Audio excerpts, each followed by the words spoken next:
Jayachandran Gold and Diamonds, now at Palikatnai.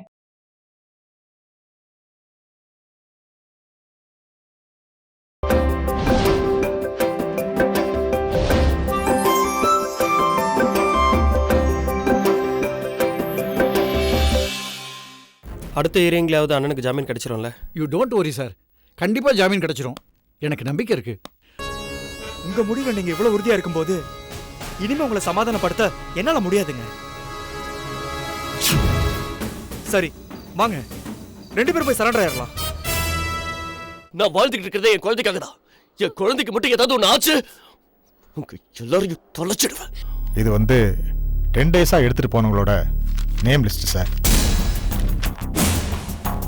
அப்புறம் நேத்து இந்த ஆள் தான் சார் வண்டி எடுத்துட்டு போனாரு. பாருங்க சார்.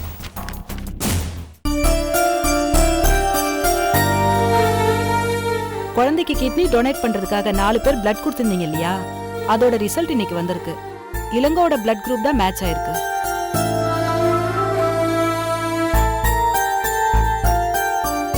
இந்த வாய்ப்பு கிடைச்சதுல எனக்கு ரொம்ப சந்தோஷம் டாக்டர்.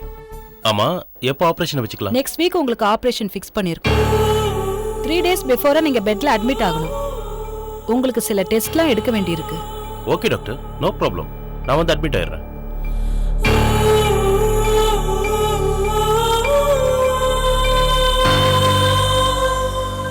என்ன சார் ஒரு மாதிரியா இருக்கீங்க? நான் தான் என்னோட கிட்னியை தரேன்னு சொல்லிட்டேனே. எப்படியும் தென்மொழியை காப்பாத்திடலாம் சார், கவலைப்படாதீங்க. ஏன் டாக்டர், இளங்கோவுக்கு இன்னும் மேரேஜ் ஆகல. இப்போ அவரோட ஒரு கிட்னியை கொடுக்கறதுனால ஃபியூச்சர்ல எந்த ப்ராப்ளமும் வராதே. என்ன சார் நீங்க, அதெல்லாம் ஒரு ப்ராப்ளமும் வராது. என்ன டாக்டர்? அப்படி உறுதியா எதுவும் சொல்ல முடியாது. ஒரு கிட்னியோடய மனுஷன் வாழ்ந்துடலாம்னா அப்புறம் எதுக்காக கடவுள் 2 கிட்னி கொடுத்திருக்காரு? 2 கிட்னி செய்யற வேலைய ஒரு கிட்னி செய்யும் போது கொஞ்சம் ரிஸ்க் இருக்கதான் செய்யும். அதுக்காக நான் கிட்னியை டொனேட் பண்றது தப்புன்னு சொல்ல வரல. ஒரு கிட்னியோட ரொம்ப நாள் வாழ்ந்தவங்களும் இருக்காங்க, 2 கிட்னியோட சீக்கிரம் போய் சேர்ந்தவங்களும் இருக்காங்க. சோ எதுவும் எங்க கையில இல்ல. டாக்டர், அப்போ இளங்கோ டொனேட் பண்ண வேண்டாம், வேற யாரையாவது ட்ரை பண்ணலாமா? ஏன் சார் இப்படி பயப்படுறீங்க? இப்போ உங்கள யாரோட பிளட்டாவது மேட்ச் ஆயிருந்தா நீங்க டொனேட் பண்ண யோசிப்பீங்களா? கொடுப்பீங்கல்ல? அப்போ உங்களுக்கு ஏதாவது ஆனா பரவாயில்லையா?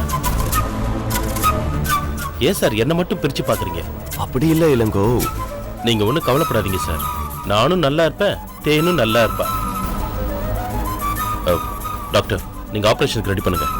நீங்க சொல்லும் போது நான் பெட்ல அட்மிட் ஆயிடுறேன். ஓகே இளங்கோ, நான் ஏற்பாடு பண்றேன். மத்த ஃபார்மாலிட்டிஸ்லாம் நீங்க பாத்துக்குங்க. Okay doctor.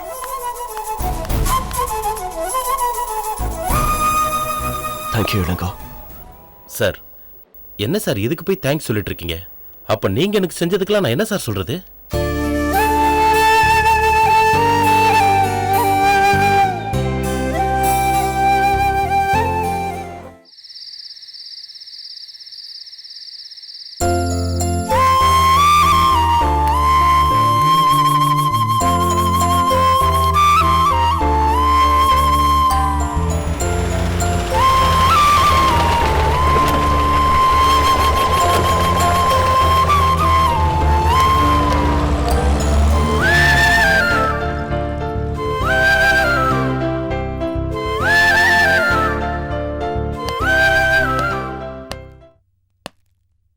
அண்ணே, இந்த போட்டோ மாட்டுறதுக்கு இப்பதான் உனக்கு நேரம் கிடைச்சதா? மாட்டணும்னு தோணுச்சு, மாட்டிட்டேன். அண்ணி எங்க? அண்ணியா? உள்ளதான் இருக்காங்க. அண்ணி? அண்ணே, நான் இளவரசி அண்ணியை கேட்டேன். ஓ, இளவரசியா? ஆபீஸ்ல இருந்தே வரல சண்முகம். ஏன் வர நேரம் தானே, ஏன் என்ன வரல? என்னடா வந்தது வராதுமா இளவரசியை பத்தி கேக்குற? என்ன விஷயம்? இல்ல, லீலா விஷயமா அன்னைக்கிட்ட கொஞ்சம் பேசணும். லீலா விஷயத்தை பத்தி ஏதாவது தெரிஞ்சதா? இல்ல, லீலாவை பத்தி ஒரு தகவலும் தெரியல. ஆனா கிருஷ்ணாவை பத்தி ஒரு உண்மை தெரிஞ்சிருக்கு. என்னடா சொல்ற?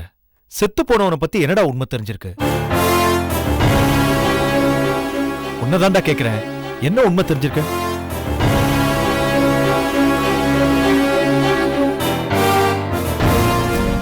என்ன, கிருஷ்ணா இறந்துட்டானா? அவன் கூட வாழ போறதா தானே லீலா லெட்டர் எழுதி வச்சுட்டு ஓடி போனா. இப்போ கிருஷ்ணா இறந்துட்டானா லீலா என்ன ஆனா? அண்ணி, கிருஷ்ணா லீலாவை தன் சொந்த ஊருக்கு கூட்டிட்டு போயிருப்பான்னு நினைச்சுதான் அன்னைக்கு பிசினஸ் விஷயமா போறேன்னு உங்க எல்லார்கிட்டயும் போய் சொல்லிட்டு நான் அவன் ஊருக்கு போனேன். ஆனா அங்க போனதுக்கு அப்புறம் தான் தெரிஞ்சது கிருஷ்ணா ரயில்ல அடிபட்டு செத்துட்டாங்கிற விஷயம். இல்லைண்ணே, கிருஷ்ணா ரயில் அடிபட்டு சாகல. அவனை கொலை செஞ்சு பாடியை ரயில்வே ட்ராக்ல கொண்டு போய் போட்டிருக்காங்க.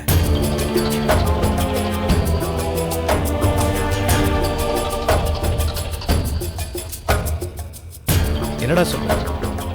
கிருஷ்ணா மன உளைச்சல்ல பயத்துல ரயில்ல விழுந்து தற்கொலை பண்ணிருப்பான்னு அன்னைக்கு நீ தானே சொன்ன.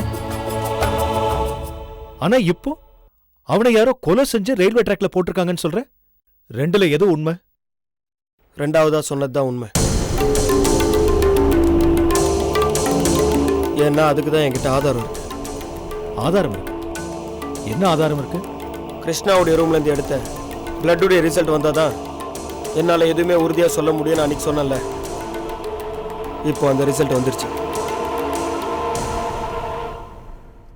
அது லீலாவுடைய பிளட் இல்ல, கிருஷ்ணாவுடைய பிளட்.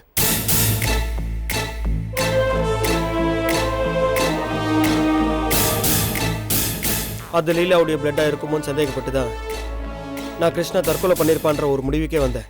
ஆனா இந்த பிளட் ரிசல்ட்டையும் ஏற்கனவே போலீஸ் டிபார்ட்மெண்ட்ல இருக்க கிருஷ்ணாவுடைய ரெக்கார்ட்ஸ்ல இருக்க ரிசல்ட்டையும் மேட்ச் பண்ணி பார்க்கும்போது அது கிருஷ்ணாவுடைய பிளட் தாங்கிறது கன்ஃபார்ம் ஆச்சு.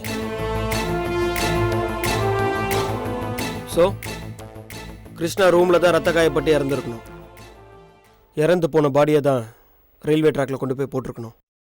அப்போ இதெல்லாம் செஞ்சது யாரு?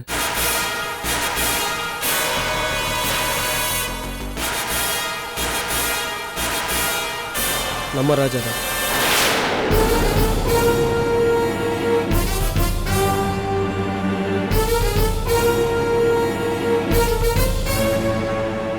என்னடா சொல்ற?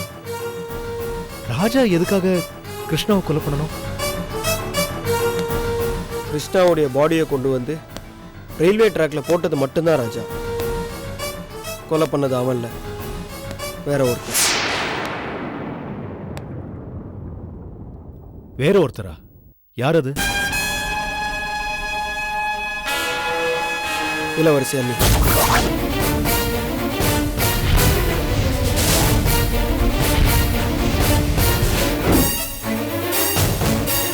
என்ன சண்முகம், உன் மனசுல என்ன நினைச்சிட்டு இருக்க? நீ பெரிய போலீஸ்காரன், நேர்மையானவன்னு பேர் எடுக்கணுங்கிறதுக்காக பிள்ளை பண்ணிட்டு இருக்கியா?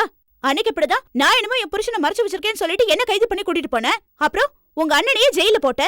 இப்போ இளவரசி மேலேயே கொலை பழி போடுறியா? என்ன நீ பேசுறீங்க? எனக்கு மட்டும் இளவரசி அண்ணி இந்த கொலைகேஸ்ல மாட்டி விடணும்னு ஆசையா என்ன? சந்தர்ப்பம், சாட்சி, ஆதாரம் இதெல்லாம் பார்க்கும்போது இளவரசி அண்ணி கொலை பண்ணிருக்கணும், ராஜா அந்த பாடியை கொண்டு போய் ரயில்வே ட்ராக்ல போட்டிருக்கணும் அப்படின்னு என்ன சந்தேகப்பட வைக்குது.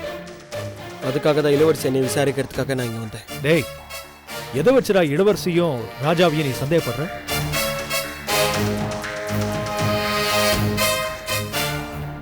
எப்போ கிருஷ்ணா தற்கொலை பண்ணிக்கல, கொலை செய்யப்பட்டா நான் ஒரு முடிவுக்கு வந்தனோ அப்ப இருந்து. ஆமா, அதுக்கப்புறம் தான் இந்த கேஸை நான் வேற ஒரு கண்ணோட்டத்தில் பார்க்க ஆரம்பிச்சேன். கிருஷ்ணாவுடைய ரூம்ல இருந்த வலையில வச்சு அந்த கொலையை ஒரு பொண்ணு தான் செஞ்சிருப்பான்னு நான் ஒரு முடிவுக்கு வந்தேன். ஏன் அது லீலாவா இருக்க கூடாது? நீங்க கேட்கறது கரெக்டா நீ? ஆனா லீலா கிருஷ்ணாவை கொலை பண்ணிருந்தா எதுக்காக அவ ரயில்வே ட்ராக்ல கொண்டு போய் அந்த பாடியை போடணும்? ரெண்டாவது, அவ தனியால நின்று எப்படி அந்த பாடியை தூக்கிட்டு போயிருக்க முடியும்? அதனால இளவரசி கொலை பண்ணிட்டு ராஜா தூக்கிட்டு போய் ட்ராக்ல போட்டாங்க. அப்படி நடந்திருக்க வாய்ப்பு இருக்குண்ணே. லீலா கிருஷ்ணா விவகாரம் அன்னைக்கு தெரிஞ்சு அவங்க கிருஷ்ணா கிட்ட விசாரிக்க போயிருக்கலாம். அப்ப ரெண்டு பேருக்கு நடுவில் தகராறு வந்திருக்கலாம்.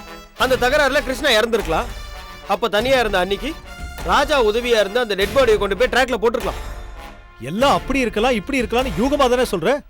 உன்னால உறுதியா சொல்ல முடியல. என்னால ஓரளவுக்கு உறுதியா சொல்ல முடியும்.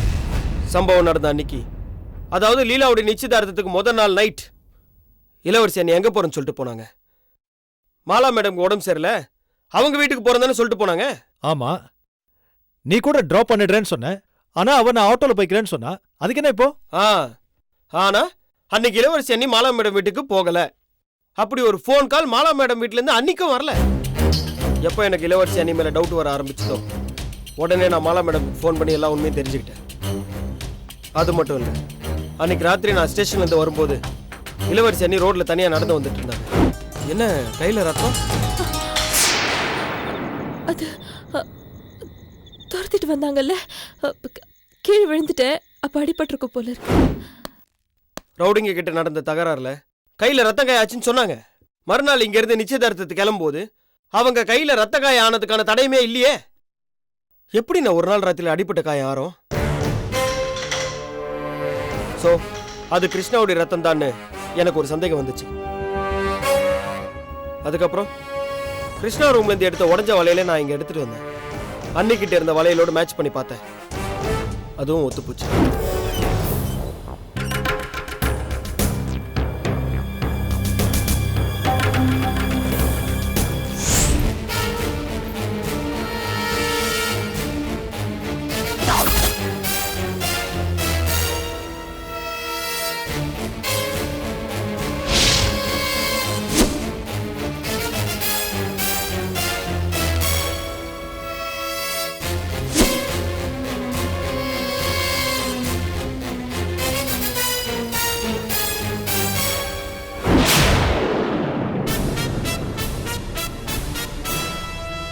ஸோ என்னுடைய சந்தேகம் அதிகமாச்சு.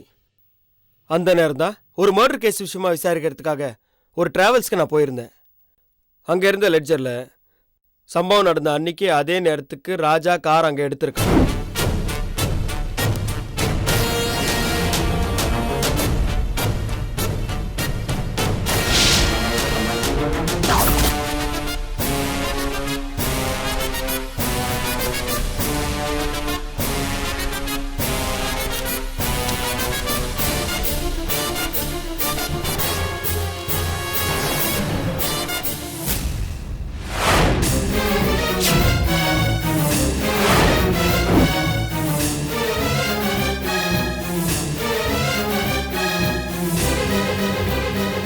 நான் ராஜா கிட்ட யதார்த்தமா விசாரிச்சுப்பேன். அன்னைக்கு நைட் அவன் எங்கேயுமே போல அப்படின்னு என்கிட்ட சமாளிச்சான். நான் நீயை காப்பாத்தினேன்ல, அதே நேரத்துக்கு தான் அந்த காரை வாடகைக்கு எடுத்திருக்கான். கிருஷ்ணாவுடைய பாடியை அந்த காரில் கொண்டு போய் ரயில்வே ட்ராக்ல போட்டிருக்கான். ஸோ கூட்டி கடிச்சு பார்த்தா என்னுடைய யூகம் சரியா தான் இருக்கணும். டேய், எனக்கு என்னமோ உன் போலீஸ் புத்தினால தான் ராஜா மேலேயும் இளவரசி மேலேயும் சந்தேகப்படுறியோன்னு தோணுது. என்ன இவ்வளவு இல்ல தூரம்? சண்முகம், என்னாலையும் இளவரசி கொலை பண்ணிருப்பாங்கறத நினைச்சு கூட பார்க்க முடியல. என்னக்கா பேசுற நீ? மாமா தான் இவ்ளோ ஆதாரத்தோட சொல்றாருல, ஒருவேளை அவர் சொல்ற மாதிரி கூட நடந்திருக்கலாம்ல. சரி, இப்ப இளவரசி நீ வருவாங்கல்ல, அப்ப நான் அவங்க கிட்ட விசாரிப்பேன்ல. அப்ப எது உண்மை எது பொய்ன்னு தெரியாதானே போகுது. ஹலோ, அப்படியா? எப்போ? நான் உடனே கிளம்பி வரேன். அண்ணா, நீ ரெடி ஆயிட்டு வா. எங்கடா? ரெடி ஆயிட்டு வாண்ணே.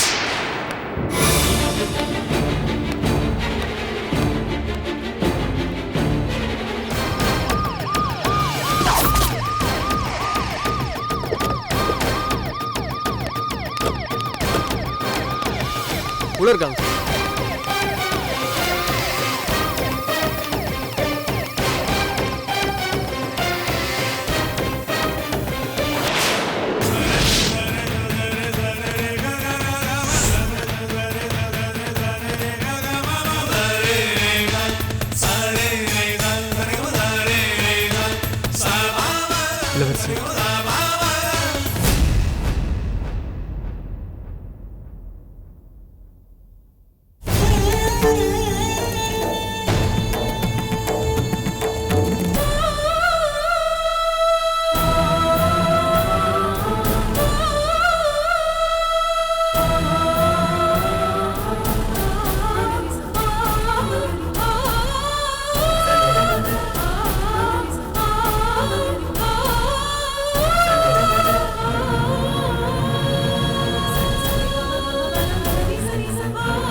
இளவரசி,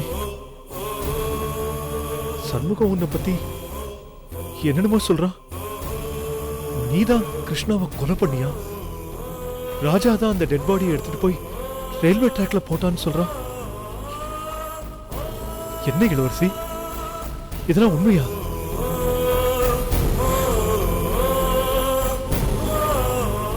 சொல்லு இளவரசி, உண்மையா? உண்மைதான்.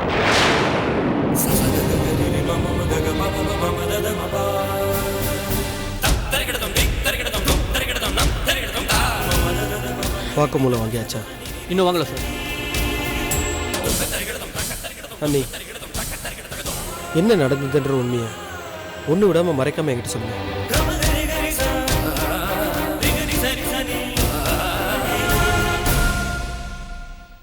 கிருஷ்ணாவை மிரட்டுறதுக்காக தான் அவன் ரூமுக்கு போனான்.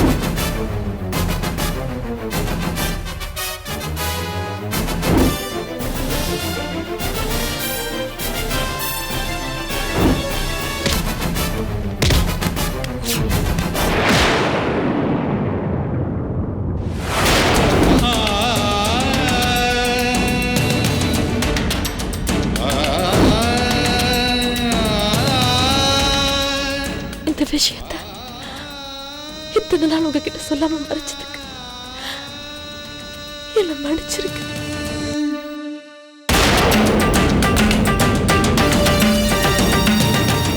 ஆமாங்க இளவரசி, சம்பவம் நடந்தப்பவே சண்முகத்துக்கிட்ட எல்லா உண்மையும் சொல்றேன்னு தான் சொன்னாங்க. நான் தான் இந்த விஷயத்த அம்மாவில் தாங்கிக்க முடியாது, இப்போதைக்கு சொல்ல வேண்டான்னு தடுத்துட்டேன். இதுக்கெல்லாம் காரணம் நான் தாங்க. இத்தனை நாள் குற்ற உணர்ச்சியில நான் தவிச்சிட்டு இருந்தேன். இனிமேல் அந்த வேதனை என்னால தாங்கிக்க முடியாது. அதான் சரண்டர் ஆயிடலாம் முடிவு எடுத்துட்டேன். அதான் அம்மாவை கூட்டிட்டு போய் ஆசிரமத்துல விட்டுட்டு அம்மாக்கு இந்த விஷயம் தெரிய வேணான்னு தான் நான் பெங்களூருக்கு போறேன்னு போய் சொல்லியிருக்கேன்.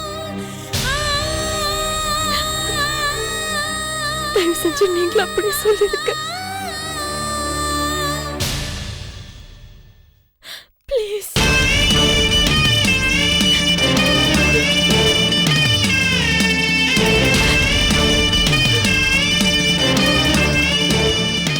சண்முகம், என்னால் இப்போ எதுவும் செய்ய முடியாதுன்னு கோர்ட்டு பார்த்தா முடிவு எடுக்கணும். நான் இப்போ என் கடமையை செய்ய வேண்டிய கட்டாயத்தில் இருக்கேன். சுந்தராஜ் சார், அவங்க கிட்ட வாக்குமூலம் எழுதி வாங்கிக்கிங்க. Okay sir. ராஜா அவங்க கஸ்டடியிலே இருக்கட்டும். Okay sir. அவங்கள மகளிர் காவலில் ஹேண்ட் ஓவர் பண்ணுங்க. Okay sir. நாளை காலையில் இவங்களை கோர்ட்டில் ப்ரொடியூஸ் பண்ணோம். சரிங்க சார். அண்ணி, வாக்குமூலம் எழுதி கொடுங்க.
என்ன நேரம் காலமோ தெரியல, நம்ம குடும்பத்துக்கு இப்படி சோதனை மேல சோதனையா வருது. சந்தோஷமா இருந்த நம்ம குடும்பத்துல சுனாமி வந்து அடிச்சு போட்ட மாதிரி எதுக்காக இப்படி சோதனை வந்து சேரணும்? இது விதிங்கிறதா இல்ல நாம செஞ்ச பாவங்கிறதா? ஆமாக்கா, நீ சொன்ன மாதிரி நடந்ததெல்லாம் நினைச்சு பார்க்கும்போது மனசுக்கு ரொம்ப கஷ்டமா இருக்கு. இளவரசியோட ராசியோ நேரமோ தெரியல, அவ நம்ம வீட்ல காலடி எடுத்து வச்சதுக்கு அப்புறம்தான் இந்த பிரச்சனைகள்லாம் ஆரம்பமாச்சு. கயல், என்ன பேசிட்டு இருக்க நீ? எதுக்கு எதை முடிச்சு போடுற? இல்ல மாமா, நான் ஒன்னும் இளவரசியை பத்தி தப்பா சொல்லணுங்கிறதுக்காக இதெல்லாம் சொல்லல. நடந்ததை வச்சுதான் சொல்றேன். எல்லாத்துக்கும் நேரம் காலம் ராசின்னு ஒண்ணு இருக்குல்ல. இளவரசி கழுத்துல சுப்பிரமணிய மாமா தாலி கட்டும் போது கால நேரம் பார்த்தாரா இல்ல ஜாதக பொருத்தம் ராசின்னு தான் பார்த்தாரா? ஏதோ கோயிலுக்கு போனவரு பட்டுன்னு அவ கழுத்துல தாலியை கட்டிட்டாரு. திடுதிப்புன்னு இப்படி நடந்ததுனால கூட இதெல்லாம் நடந்திருக்கலாம்ல. எனக்கு என்னவோ கயல் சொல்றது கூட உண்மையா இருக்குமோன்னு தோணுது. என்ன நீ கயல் தான் புரியாம பேசுறானா? நீங்க கூட ஏன் இப்படி பேசுறீங்க? தங்கச்சி வாழ்க்கைக்கு பரிகாரம் தேடி போன இளவரசி இப்படி பழிப்பாவத்துக்கு ஆளாயிட்டாலே நானே வேதனைப்பட்டு இருக்கேன். நீங்க என்னடானா? நான் உன்னை வேதனைப்படுத்தணுங்கிறதுக்காக சொல்லல சுப்பிரமணி. முதல்ல நான் சொல்றத புரிஞ்சுக்கோ. இல்ல நான் தெரியாம தான் கேக்குறேன். இளவரசிய கல்யாணம் பண்ணிக்கிட்டு அப்படி நீ என்ன சந்தோஷத்தை கண்ட? அப்படி என்ன பெருசா வாழ்ந்துட்ட? அவ கழுத்துல தாலி கட்டின நாள்ல இருந்து பிரச்சனை பிரச்சனை பிரச்சனை தானே. இப்போ ஒரு கொலையை பண்ணிட்டு ஜெயிலுக்கு போயிட்டா. ஊரு உலகம் உன்னை கொலகாரி புருஷனை கேவலமா பேசாது. இளவரசி பண்ணது கொலை இல்ல, முதல்ல அதை புரிஞ்சுக்கங்க. அந்த நாகராஜ் ஏதோ சொன்னான்னு அண்ணா அவனை அடிக்க போய் அதனால தானே அவன் செத்து போனா. அண்ணா அந்த கேஸ்க்காக தானே ஜெயில இருக்காரு. அதனால அண்ணனே வேண்டான்னு சொல்லிட்டு உங்க கழுத்துல இருக்க தாலி தூக்கி அடிச்சிட்டீங்களா?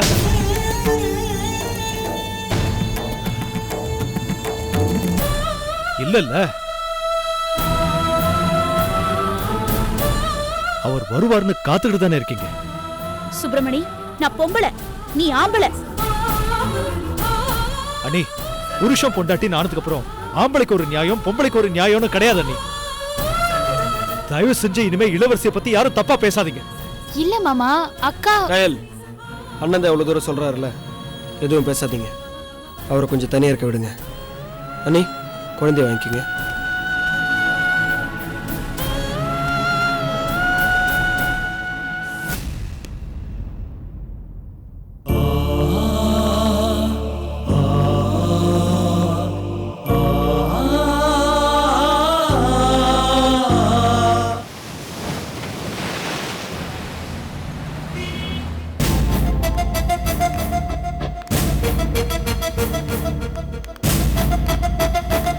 என்னங்க, எதுக்கு ஜிஹெச்க்கு கூட்டிட்டு வந்தீங்கன்னு கேட்டா ஒண்ணுமே சொல்லாம வரீங்க.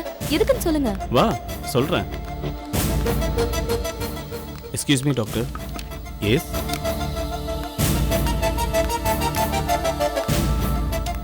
உட்காருங்க. Thank you doctor. டாக்டர், நான் தான் செலியன், ஃபோன் பண்ணியிருந்தேனே. ஓ, ஹலோ. Hello sir.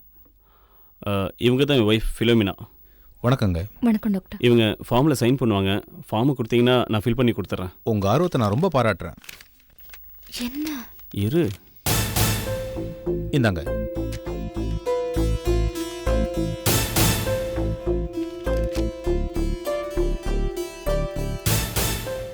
என்னங்க, என்ன ஃபார்ம் இது? இரு சொல்கிறேன்.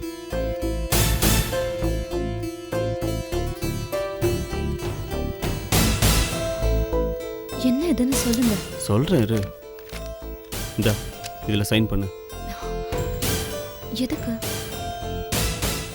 நான் உடல் உறுப்புகளை தானம் பண்ண போகிறேன்.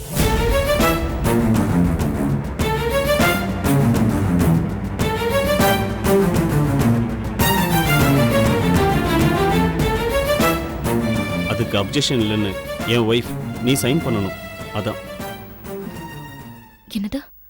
உடல் உறுப்புகளை தானம் பண்ண போறீங்களா? ஆமாம்.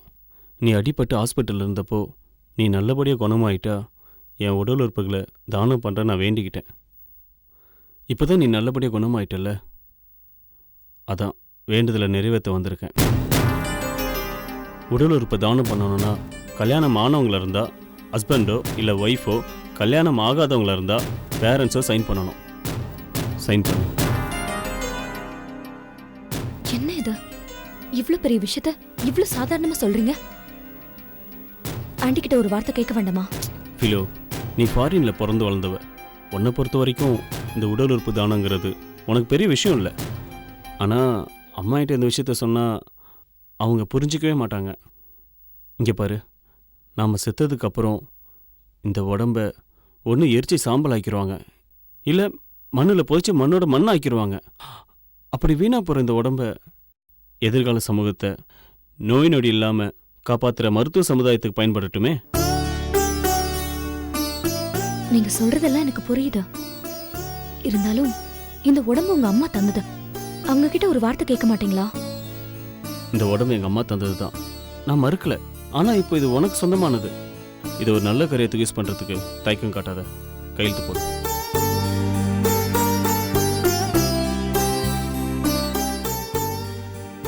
போடு. மாட்டேன்.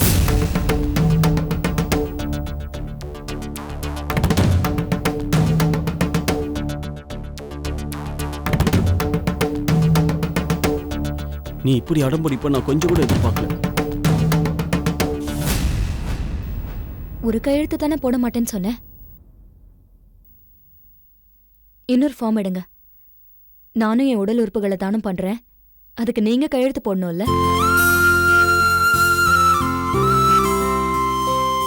ஃபிலோ, நீ உண்மையா தானே சொல்ற? ஆமா, நீங்க பண்ற ஒவ்வொரு நல்ல காரியத்திலையும் நானும் கூட இருக்கணும்ல? சார், இன்னொரு ஃபார்ம் கொடுங்க.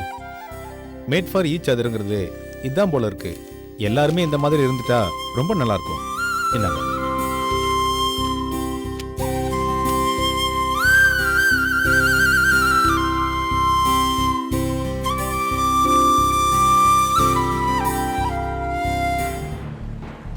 இந்த வழக்கில் கிருஷ்ணாவின் சாவிற்கு தான் காரணம் என்று இளவரசி தானாக முன்வந்து சரணடைந்த காரணத்தாலும், நடந்தது திட்டமிட்ட கொலை அல்ல, உணர்ச்சி வசத்தில் நடந்து முடிந்த ஒரு மரணம் என்பதாலும், சம்பந்தப்பட்ட இளவரசியின் நன்னடத்தையை கருத்தில் கொண்டும், கருணை அடிப்படையில் இளவரசிக்கு 7 ஆண்டு கடுங்காவல் தண்டனையும், கொலையை மறைக்க இளவரசிக்கு உடந்தையாக இருந்த குற்றத்திற்காகவும், உண்மையை மறைக்க தூண்டுதலாக இருந்த காரணத்திற்காகவும் ராஜாவிற்கு 7 ஆண்டு சிறை தண்டனை விதித்து இந்த நீதிமன்றம் தீர்ப்பளிக்கிறது.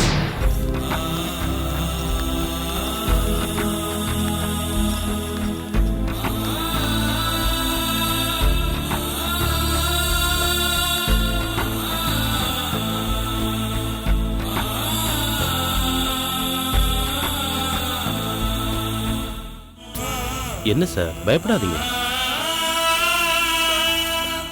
எல்லாம் நல்லபடியாக தான் நடக்கும். ஏன் இப்படி எல்லாம் கண் கலக்குறீங்க? சார், தைரியமா சந்தோஷமா இருக்கு சார்.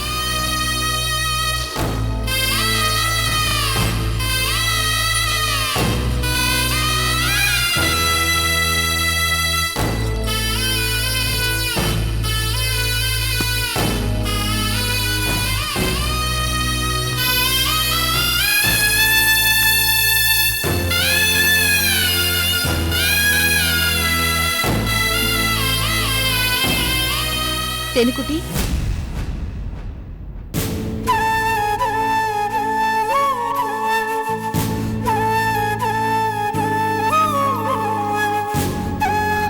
அம்மா, எனக்கு ரொம்ப பயமா இருக்குமா. எதுக்குடா செல்லம் பயப்படுற? நாங்களாம் உன் கூட இருக்கோம்ல, பயப்படக்கூடாது. டாடி, என்னடா செல்லம்? ஆபரேஷன் பண்ணும்போது நான் செத்து போயிடுவேனா டாடி?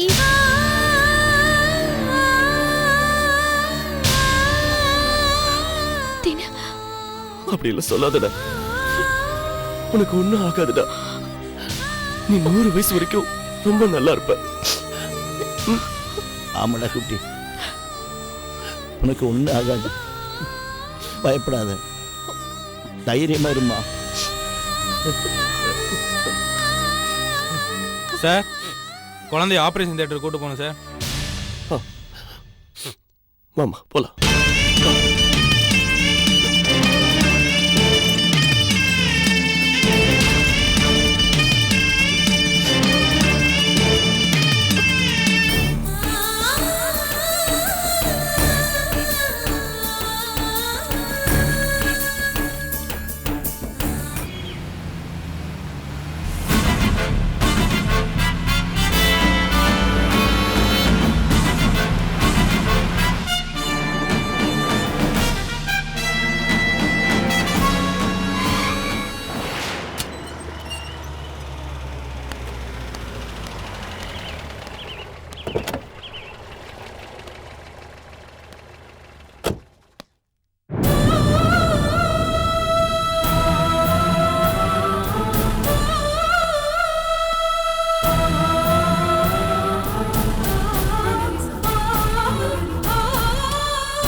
அம்மாவும் சித்தியும் காணோம்.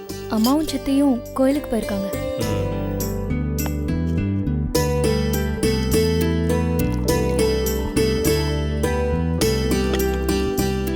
இன்னைக்கு நான் தான் சமைச்சேன். பயப்படாதீங்க, புக்கெல்லாம் ரெஃபர் பண்ணி உங்களுக்காக சமைச்சேன். என்னது, நீ சமைச்சியா? அதுவும் எனக்காகவா? ஏன் நான் உங்களுக்காக சமைக்க கூடாதா?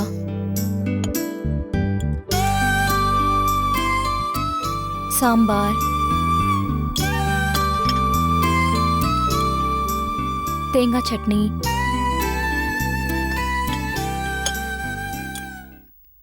புதினா சட்னி பார்த்து பார்த்து சமைச்சிருக்கேன். நல்லா இருக்கான்னு சாப்பிட்டு பார்த்து சொல்லுங்க. ம்.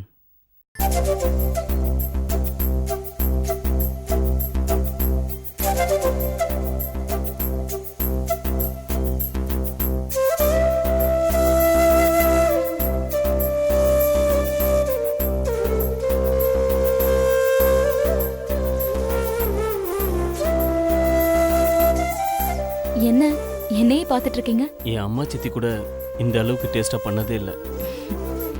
தேங்க்ஸ்.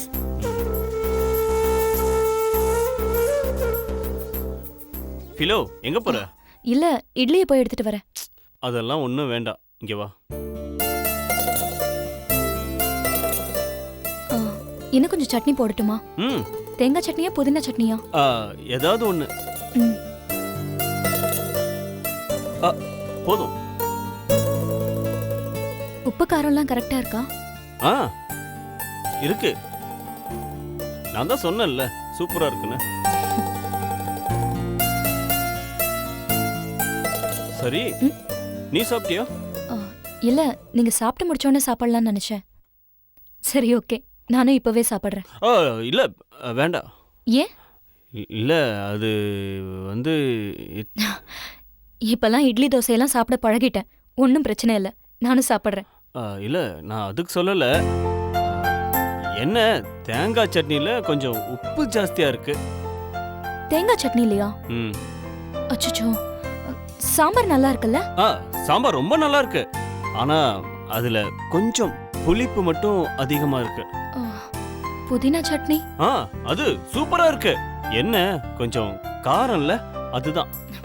என்னங்க நீங்க முதல்ல சொல்ல வேண்டியதானே? ஒன்னும் பிரச்சனை இல்ல, நான் அட்ஜஸ்ட் பண்ணி சாப்பிட்டுக்கிறேன். என்னங்க, எதுக்கு அட்ஜஸ்ட் பண்ணிக்கணும்?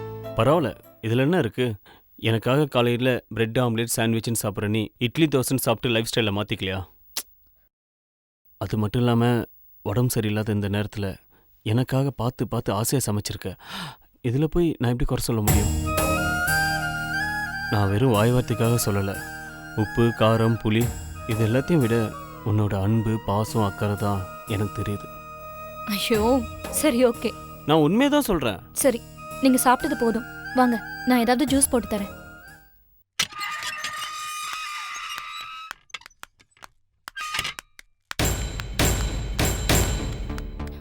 Hi Philo. நில்லுங்கடி. எங்க வந்தீங்க? முதல்ல வெளியே போங்க. போங்கடி வெளியா. என்ன ஃபிலோ, நாங்க ரெண்டு பேரும் ஒன்ன பக்கத்தான் வந்திருக்கோம். நீ என்ன இப்படி பேசுற? உங்க ஃப்ரெண்ட்ஷிப்பே தேவையில்லைன்னு சொல்லி தானே உங்களுக்கு ஒரு ஃபோன் கூட நான் பண்ணாம இருந்தேன். அப்புறம் எதுக்கு என்ன தேடி வரீங்க? முதல்ல ரெண்டு பேரும் வெளியே போங்க. ஃபிலோ, இப்படி பேசுறா? என்னது இது? வீடு தேடி வந்த ஃப்ரெண்ட்ஸ் கிட்ட எப்படியா நாகரிகம் இல்லாம நடந்துக்கிறது? போதுங்க. நான் இத்தனை நாளா எது நாகரிகம்னு நினைச்சிட்டு இருந்தேனோ அதெல்லாம் வெறும் மயக்கம்னு எனக்கு புரிஞ்சு போச்சு. இந்த பழைய வாழ்க்கை, பழைய ஃப்ரெண்ட்ஸ் இது எல்லாத்தையும் நான் மறக்கணும்னு நினைக்கிறேன். தயவு செஞ்சு அவங்களை வெளியே போக சொல்லுங்க. ஃபிலோ, நாங்களும் ஒன்ன மாதிரி தான் பழைய வாழ்க்கையில இருந்து திருந்தி இப்ப புது வாழ்க்கை ஆரம்பிச்சிருக்கோம். அதுக்கு காரணம் உன் ஹஸ்பண்ட் தான். ஆமா ஃபிலோ, அன்னைக்கு சார் ஹாஸ்பிட்டல்ல வச்சு எங்களுக்கு அட்வைஸ் பண்ணாரு. அதுக்கப்புறம் நாங்க திருந்திட்டோம். அதை சொல்லிட்டு போலான்னு தாண்டி வந்தோம். நாங்க கிளம்புறோம். ஹலோ, என்னங்க இது? வீடு வரைக்கும் வந்துட்டு வாசலோட திரும்பி போறேன்றீங்க. உள்ள வாங்க. வாங்க, வந்து டிஃபன் சாப்பிட்டு போங்க. என்ன டிஃபனா? இந்த டிஃபன் இல்ல, நான் ஹோட்டலுக்கு போய் வாங்கிட்டு வரேன். இல்ல இல்ல பரவாயில்ல, நாங்க கிளம்புறோம். ஹலோ ஹலோ, முதல்ல உள்ள வாங்க. வாங்க உள்ள. ஃபிலோ, நீ கூப்பிடு. ஏய், இவர்தான் சொல்றாருல்ல, எதுக்கு ரொம்ப பிகு பண்றீங்க? உள்ள வாங்க. வாங்கடி. சீக்கிரம் வந்துருங்க. ஆ நீங்க உட்காந்து பேசிட்டு இருங்க, நான் அந்த வந்துடுறேன். சரி. Hi. Hi.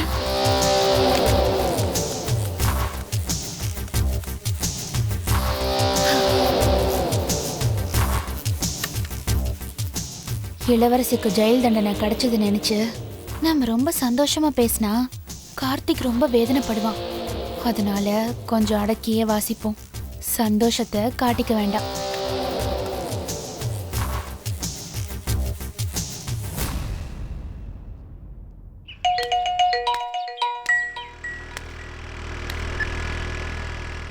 Hello hello Karthik, நான் கயல் பேசுறேன். சொல்லு கயல். என்னத்த சொல்றது? என்ன ஆச்சரியமா இருக்கு? வெங்கல கடைக்குள்ள யானை புகுந்த மாதிரி கலகலன்னு பேச வேண்டிய நீ என்னமோ ரொம்ப டல்லா பேசுற. என்ன கார்த்திக் இப்படி கேட்டுட்ட? நான் என்ன அவ்வளோ சுயநலக்காரியா? என் ஃப்ரெண்ட நீ, உனக்கு ஒரு சோகம்னா அதுல எனக்கு பங்கு இல்லையா? நீ மன வருத்தத்துல இருக்கும்போது நான் எப்படி சந்தோஷமா சிரிச்சுக்கிட்டு கலகலன்னு இருக்க முடியும்? சோகமா? மன வருத்தமா? எனக்கா? என்ன சொல்ற நீ? என்ன கார்த்திக் எதுவுமே தெரியாத மாதிரி இருக்க? இளவரசிக்கு ஜெயில் தண்டனை கிடைச்சதுல உனக்கு வருத்தம் இல்லையா? சோகம் இல்லையா? வருத்தம் தான். பட் ஊரோட் கிளியர் ஆனதுல நீ சந்தோஷமா இருக்க வேண்டியதானே? எதுக்கு என்கிட்ட ஃபிலிம் காட்டிட்டு இருக்க? என்ன கார்த்திக் மறுபடியும் எப்படி பேசுற? அப்ப நம்ம ஃப்ரெண்ட்ஷிப்க்கு என்ன அர்த்தம் சொல்லு. இங்க பாரு கயல், இந்த சீன் எல்லாம் என்கிட்ட போட்டுக்கிட்டு இருக்காத. இளவரசி தான் உள்ள போயிட்டால, நீ போய் மாமனை கரெக்ட் பண்ணி சந்தோஷமா செட்டில் ஆகிற வழியை பாரு. என் வழி என்ன பண்ணணும்னு எனக்கு தெரியும். கார்த்திக், இளவரசி உனக்கு கிடைக்கலன்னு நீ ஒன்னும் வருத்தப்படாத. இனி நிச்சயம் இளவரசி உனக்கு தான்.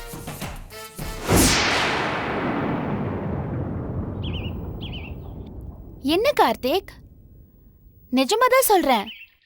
இளவரசி ஜெயில் தண்டனை அனுபவிச்சுட்டு வெளியே வரத்துக்குள்ள எப்படியும் நான் என் மாமாவை கரெக்ட் பண்ணி கல்யாணம் பண்ணிப்பேன். இளவரசி அம்மாவும் இளவரசி பத்தின கவலையிலையும் அவ தங்கச்சி லீலாவை பத்தின கவலையிலையும் சீக்கிரமா மண்டையை போட்டுருவாங்க. தண்டனை அனுபவிச்சுட்டு வெளியே வர இளவரசி அனாதியா தானே நிப்பா. அப்ப நீ தானே அவளுக்கு கை கொடுக்கணும். அந்த நேரத்துல உன்னை விட்டு அவளுக்கு வேற யார் இருக்கா சொல்லு? பரவாயில்ல, நீ சொன்ன கதை நல்லதா இருக்கு. இப்போ உனக்கு ஒரு கதை நான் சொல்றேன், கேக்குறியா? என்ன? நான் சுப்பிரமணியை போட்டு தள்ளிட்டு சரண்டர் ஆயிட்டேன்னு வச்சுக்கோயேன். எனக்கு 7 வருஷம் தண்டனை கொடுப்பாங்க. 7 வருஷம் தண்டனை முடிஞ்சு நானும் இளவரசியும் ஒன்னா வெளியே வருவோம். அப்ப நீ சொன்ன கதைப்படி அவ அனாதையா தான் நிப்பா. அவளுக்கு நான் வாழ்க்கை கொடுத்துட்டு போறேன். இந்த கதை எப்படி இருக்கு? சுப்பிரமணிய போட்டுறவா? என்ன கார்த்திக், நீ உனக்கு ஆறுதலா 4 வார்த்தை சொல்லலான்னு பார்த்தா நீ இப்படி பேசுற.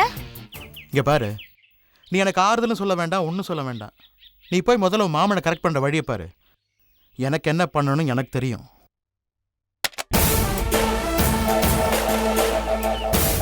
சும்மா நம்ம கிட்டே சீனை போட்டு.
ஏண்டி உனக்கு எவ்வளவு திமிர் இருந்தா வார்டன் சவுண்ட் சத்யா மேலே கைய வைப்ப? ஏய், என்னடி 2 கொலை பண்ணிட்டேங்கிற திமிரா? இல்ல மேடம், அவங்க இடுப்புல கைய வச்சாங்க மேடம், அதனாலதான். ஓ, இடுப்புல கை வச்சா நீ அடிப்பியா? இல்ல மேடம். என்ன சவுண்டு? என்ன சொல்ற? நான் ஒன்னும் வேணும்னே செய்யல மேடம். வேலை செய்யாம உட்கார்ந்திருந்தா வேலை செய்யடின்னு சொல்லி கைய பிடிச்சு இழுக்கும் போது தெரியாம இடுப்புல பட்டுருச்சு, அதுக்கு அடிக்கிறேன் மேடம். ஏண்டி வார்டன் மேலேயே கை வைப்பியா நீ? இல்ல மேடம், அவங்க போய் சொல்றாங்க மேடம். ஓ, அவங்க வேணும்னு தான் இடுப்புல கை வச்சாங்க மேடம். ஏண்டி வார்டன் போய் சொல்றாங்க, நீ உண்மை சொல்றியா? மேடம், என்ன பத்தி தான் உங்களுக்கு நல்லாவே தெரியுமே மேடம். ஒரு அப்பாவும் மகனும் சேர்ந்து என்ன ஆசைக்கு எனக்கு சொல்லி என்ன தொந்தரவு பண்ணதுனால தானே அவங்க 2 பேத்தையும் நான் கொன்னேன். அவங்க 2 பேரும் என் உடம்புல தொடக்கூடாத இடத்துல எல்லாம் தொட்டதாலதான் நான் இப்படி கூனி குறுகி போய் உக்காந்துருக்கேன். என்ன போய் இவங்க டார்ச்சர் பண்றாங்க.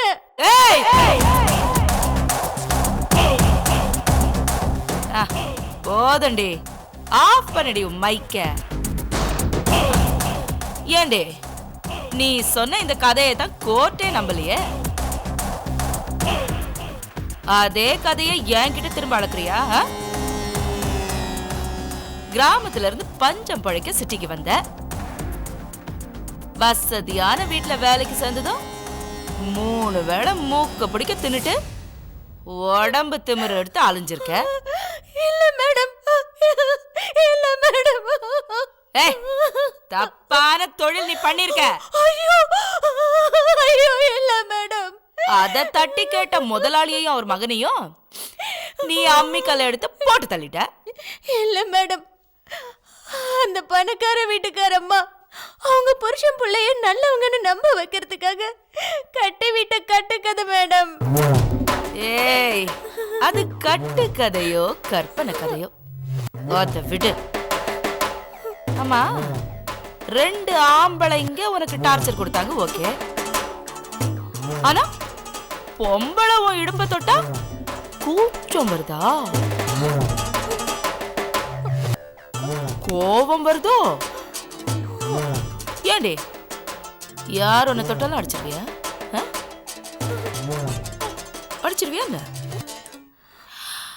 சரி, இப்ப நான் வந்து உன்னை தொடுறேன், அட்ரி பாப்போம்.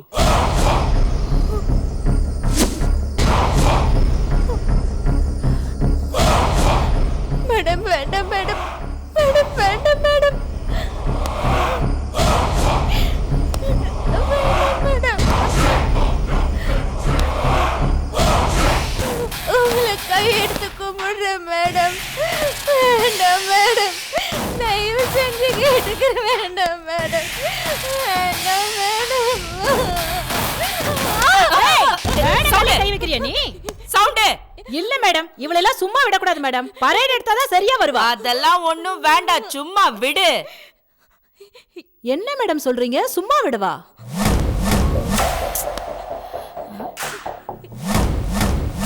புரியலையா? புரியல மேடம். பொம்பளைங்க நாம தொட்டாலே கூச்சமா இருக்குன்னு கூனி குறுகி போறாளே, அவளுக்கு சுத்தமா கூச்சம் போவேனா? அதனால அவ உடம்புல ஒட்டு துணி இல்லாம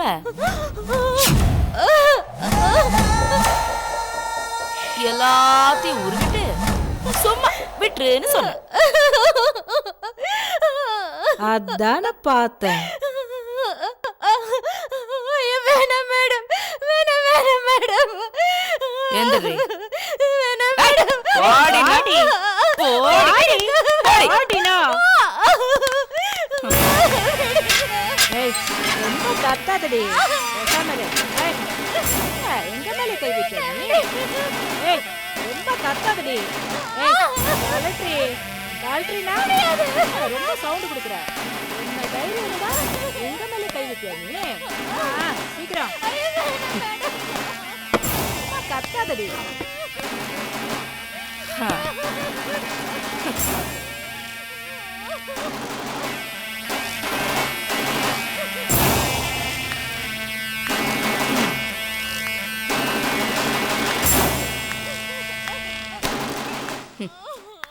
சவுண்டே, நான் சொல்ற வரைக்கும் இந்த துணி அவகிட்ட கொடுக்க கூடாது.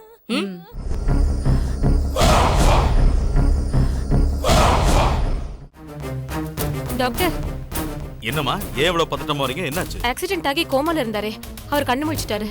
அப்படியா?